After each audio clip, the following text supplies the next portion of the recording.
تو جناب ہم قرآن سعید پہ آج قرآن پاک گفٹ کر رہے ہیں ہندو کو. اور قرآن پاک ایک ایسی کتاب ہے کہ جو اللہ کے پاس محفوظ ہے. اور یہ قرآن پاک اللہ قرآن پاک میں فرماتا ہے انسان کو وہی ملے گا جو اس نے کوشش کی. تو ہم بھی ایک چھوٹی سی کوشش کر رہے ہیں کہ ہم قرآن پاک گفٹ کرتے ہیں.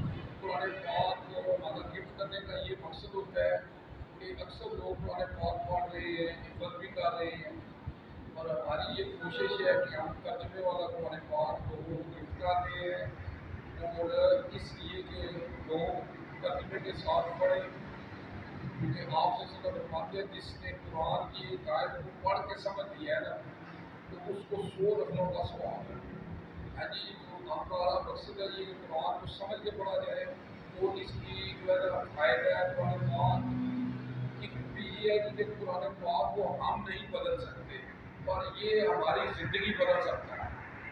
اور میں کیا بیان کروں رسول اللہ صلی اللہ علیہ وسلم کی شان میں. اللہ نے سب کچھ نازل کر دیا قرآن میں. تو جناب آئے جناب ان کو ملتے ہیں قرآن پاک دیتے ہیں ان کو. جی تو اللہم صلی علی محمد و آل محمد.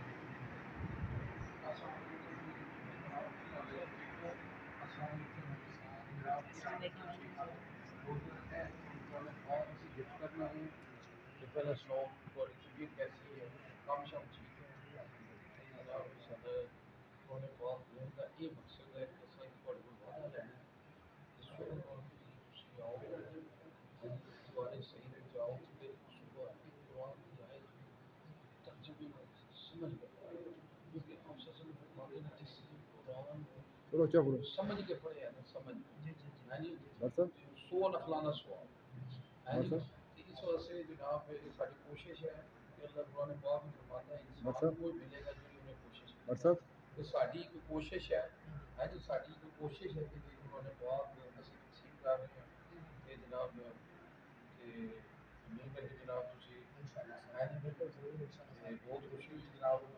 جزاک اللہ جی. ایمان اللہ. بھائی جان آپ عوام کو کیا پیغام دیں گے؟ آپ نے یہ قرآن پڑھا ہے، قرآن پکڑا ہے، اس کو دین پھیلانے کے لیے آپ کیا کریں گے؟ کیا عورتوں کو کیا پیغام دینا چاہتی ہے اس میں؟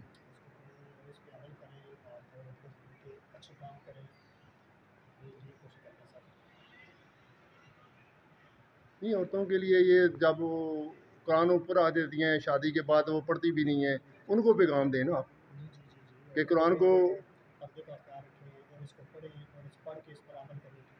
اگر پڑھ نہیں سکتی تو کم کم اس کو چومے ہاتھ لگائیں، وہ بھی جنت میں اس کا مقام بن جائے گا. یہ ان کو پیغام دیں. Thank you.